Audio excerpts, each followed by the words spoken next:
Hello and welcome students.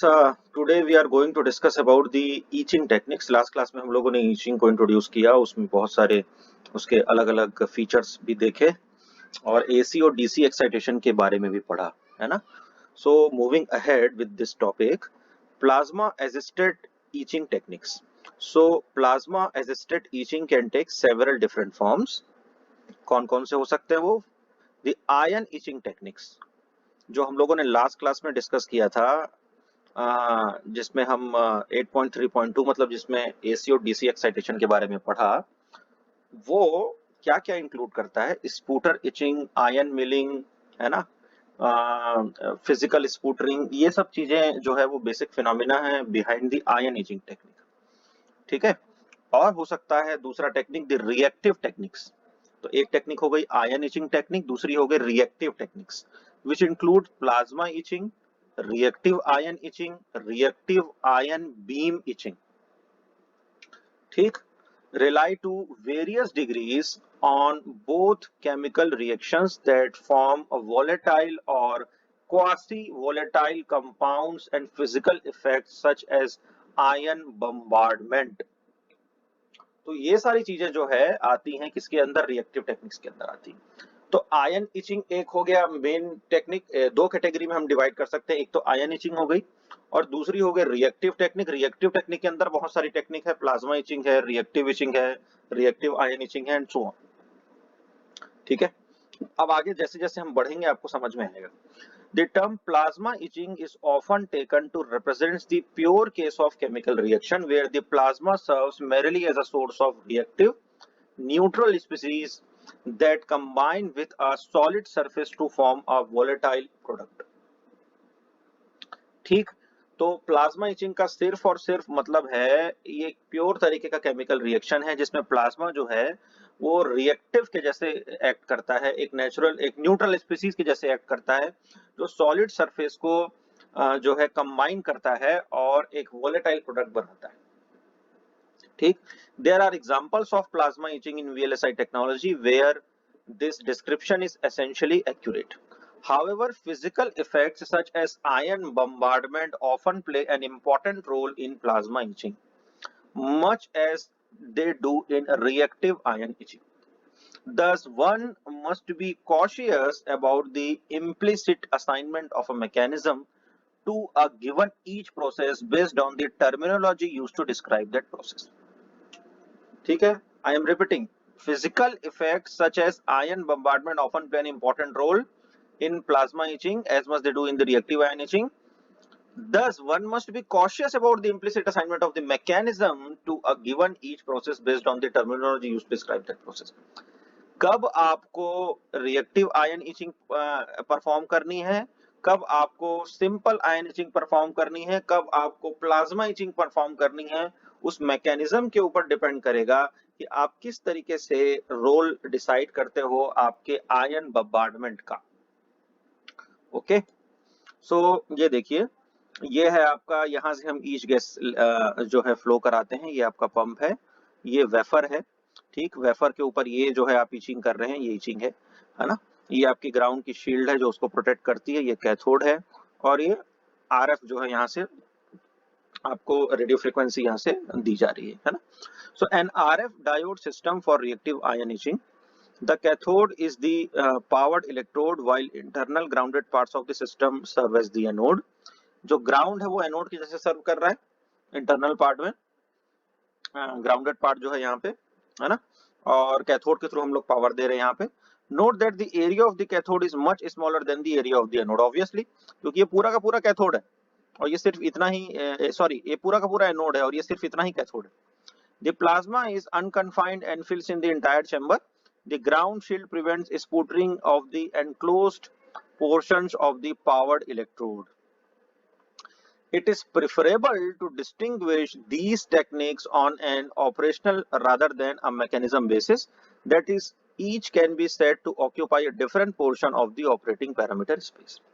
तो क्या क्या है? सबसे पहले हम देखेंगे टेक्निक का टाइप, वो है sputter etching and ion beam milling.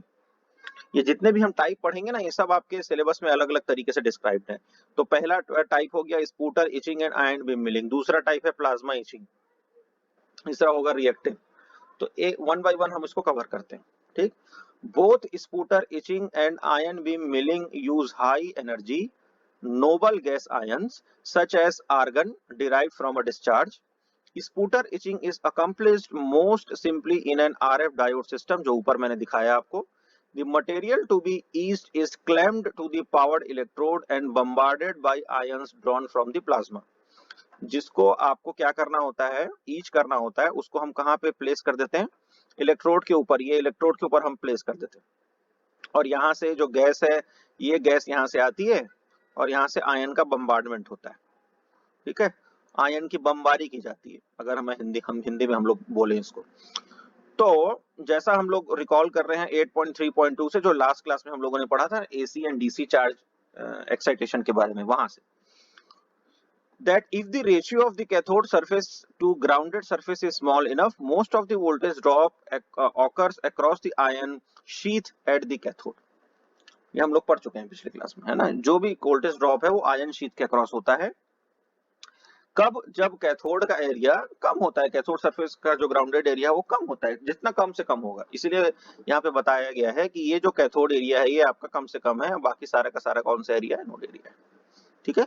The direction of the electric field in the strength region is normal to the cathode surface, so that at typical operating pressure, इतना pressure, ions arrive predominantly at normal incidence and the degree of each anisotropy is inherently high.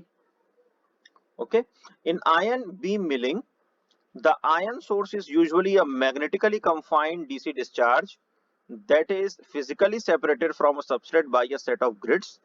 The grids are biased so as to extract an ion beam from the source as shown in figure 12. हम लोग देखते हैं next page पे. Ion voltages exceeding 500 volt are required for practical beam current densities. Usually the beam is well collimated so that the angle of incidence can be controlled by tilting the substrate holder. A hot filament emitter is placed in the beam path to provide low energy electrons for beam neutralization. ठीक. Although both sputter etching and ion beam milling have the potential for high resolution, they are not used to any significant extent in VLSI technology. The main reason for this is that selectivity is insufficient. Selectivity जो होती है वो insufficient होती है इन दोनों technique की, स्पूटर etching की भी और आयन बीम मिलिंग की भी। इसलिए वीएलएसआई टेक्नोलॉजी में इन दोनों जो टेक्निक्स हैं इनका यूज जो है वो कम होता है, ठीक है। ये है आपका एग्जाम्पल किसका, आयन बीम मिलिंग सिस्टम का। ये आपका सबस्ट्रेट का टेबल है जिसके ऊपर आप यहाँ पे टाइल्स रोटेट होती हैं और एक के बाद एक सबस्ट्रेट आते हैं। ये आयन की बीम है यहाँ पे, ये है आपका न्यूट्रलाइजर फिलामेंट, ये पंप है, यहाँ से हो गया कन्फाइंड प्लाज्मा, ये है आपकी आर्गन गैस और ये thermionic meter, solenoid for magnetic confinement, biasable grids for electron suppression and ion extraction, ठीक। तो ये कोई ज्यादा बहुत इंपॉर्टेंट टेक्निक नहीं है, बट ये टाइप्स हैं जिसको आपने को स्टडी करना है। सेकंड है plasma etching. Molecular gases containing one or more halogen atoms are used for plasma etching. Silicon, halogen जिसमें हो या हेलोजन के अलावा और भी एलिमेंट हो, ठीक है, मॉलिक्यूलर गैस है जो, उसको हम प्लाज्मा इचिंग में यूज करते हैं सिलिकॉन कंपाउंड्स में और सेंटर में। These gases are selected because the fragments they produce in a plasma react with the materials of interest to form volatile compounds at temperature low enough to be appropriate for pattern transfer. क्यों इसको select किया जाता है? क्योंकि ये appropriate है pattern को transfer करने के लिए किसी भी मटेरियल के ऊपर एक सर्टेन गिवन टेम्परेचर पे, ठीक है। इसलिए इसका जो यूज है किया जाता है किसका, रिएक्टिव गैसेस का या हेलोजन गैसेस का। अगर हम देखें parallel plate system such as shown in figure 13 are used for high resolution etching. Figure 13, ये है आपका फिगर नंबर 13, ये parallel plate plasma etching system है है ना. The plasma is largely confined to the region between the powered electrode and the grounded wafer pattern. Confinement tends to increase the plasma potential. तो ये है आपका pump, जहां से आप पंपिंग करेंगे. ये गैस है, ये ईच गैस है ना. ये प्लाज्मा है, यहाँ से एंटर करेगा. ये आरएफ सिग्नल है, ये वेफर्स हैं. ये अपर इलेक्ट्रोड है आपका, ये लोअर इलेक्ट्रोड है. ये लोअर इलेक्ट्रोड, ये अपर इलेक्ट्रोड वेफर पैटर्न के लिए. और ये आपका पायरेक्स सिलेंडर है जिसके अंदर ये सारा अरेंजमेंट किया गया. ठीक है, अब इसको देख लेते हैं इसमें क्या इसके पीछे जो फिजिक्स इन्वॉल्व है, केमिस्ट्री इन्वॉल्व है, that we are going to see now. Such systems have several distinguishing characteristics. First, the electrodes are nearly symmetric. देखा आपने कि दो पैरेलल प्लेट के इलेक्ट्रोड दिखे, सिमेट्रिक हैं दोनों आपस में. The degree of plasma confinement is relatively high, brought about by electrodes which are closely spaced and have lateral dimensions nearly equal to those of vacuum electrode होना चाहिए. Vacuum enclosure. Plasma confinement tends to increase the plasma potential.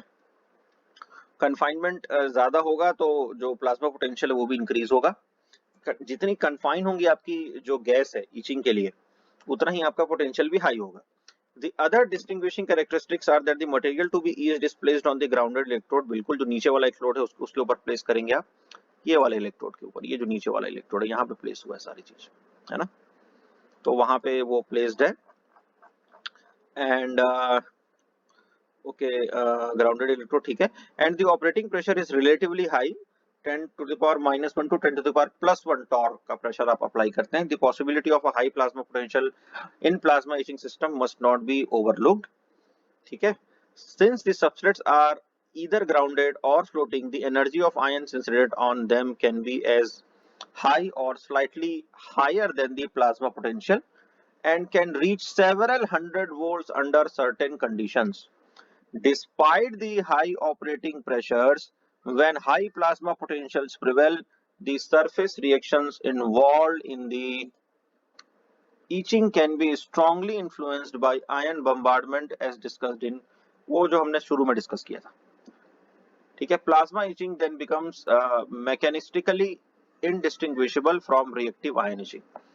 दो types हैं, एक तो plasma etching है और एक reactive ion etching है. हम इसको कब डिफरेंशिएट नहीं कर पाते हैं? लास्ट लाइन क्या लिखी हुई है एक बार फिर से हम उसको देखते हैं.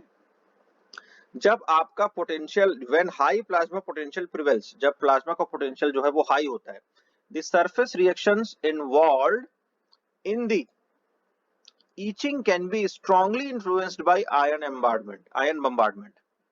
जब पोटेंशियल हाई हो तो सरफेस के ऊपर जो भी रिएक्शंस हो रहे हैं, केमिकल रिएक्शंस, वो हाईली इन्फ्लुएंस्ड होते हैं किससे? आयन बम्बार्डमेंट से. फिर आप डिफरेंशिएट नहीं कर पाते कि कौन सी टेक्निक जो है वो रिएक्टिव आयन टेक्निक है और कौन सी जो है प्लाज्मा इचिंग टेक्निक. ये बताने की कोशिश की गई है यहाँ पे. ठीक है. Generally only a mechanical pump is needed for the plasma etching. जैसे ये है मैकेनिकल पंप, मैकेनिकली ऑपरेट होता है ये. 2 stage oil sealed rotatory pumps are common with pumping speeds ranging up to 1500 liter per minute. Corrosive and or toxic gases can be formed. तो carbon monoxide है, carbon fluoride है ना, ये सारी चीजें बन सकती है. Even with relatively inert feed gases. So good safety practice must be adhered. अगर आप गुड सेफ्टी प्रैक्टिस नहीं रखेंगे तो ये सारी की सारी चीजें जो है, जो भी ऑपरेटर है उसको क्या कर सकती है? हार्मफुल है उसके लिए, उसको नुकसान पहुंचा सकती है. तो रूटीन पंप का मेंटेनेंस जरूरी है, पंप की ऑयलिंग जरूरी है, आपका जो पंप है उसको प्रॉपर वेंटिलेशन प्रोवाइड करना जरूरी है. तो ये सारे रिक्वायरमेंट्स है. Pressure and feed gas flow rate should be controlled independently, hence a throttle valve is required to regulate pumping speed. Flow rate typically ranges from 50 to 500 SSCM, that is standard centimeter cube per minute. Okay. RF power is most often delivered to the plasma through an impedance matching network. इसकी जो frequency होती है वो होती है 13.56 megahertz. Commission for industrial, scientific and medical use. Recent work on the influence of frequency, however, has revealed the importance of this parameter in determining ion energy and has prompted some departures from this standard operating point. This matching network is usually to match the plasma impedance to the output impedance of the RF generator, thus assuring efficient power transfer. तो ये सारी चीजें हैं जो involve होती है plasma technique के पीछे। तो आज हम लोगों ने दो टेक्निक के बारे में स्टडी किया। एक तो है इस तीन टेक्निक कह सकते हैं, स्पूटर इचिंग, आयन व्हीलिंग एक साथ ही बट अलग अलग टेक्निक्स है, दो अलग अलग फिगर्स हैं, और एक है plasma etching. This is all about today's lecture. In next lecture, we will try to finish your entire syllabus of VLSI technology. Thank you for listening and watching this lecture.